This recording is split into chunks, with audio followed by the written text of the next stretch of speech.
හිමිහිට අපේ කතා රැල්ලට නොපෙනී වෙනතක ගියමුත් සුදු වැලි මුමුණයි අපේ කතා විරල කොනක ඉඳ බලා හිඳින්නෙමි ඔබ එන මගමා පවන් සැලි පෙර දිනයක අප හමු තැන හිඳ වින්වන්නට මුණ ගැසෙමු යලි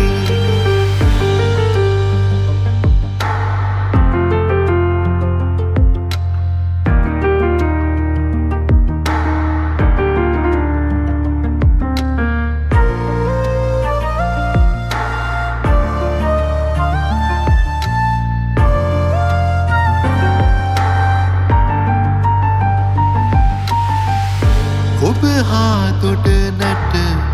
ගත සිත ශක්තිය නැති ලෙස හදවත හඬා වැටේ එනමුදු අප පෙම් කතාව නිමවි සමුගන්නම් අද තරහා නොවේ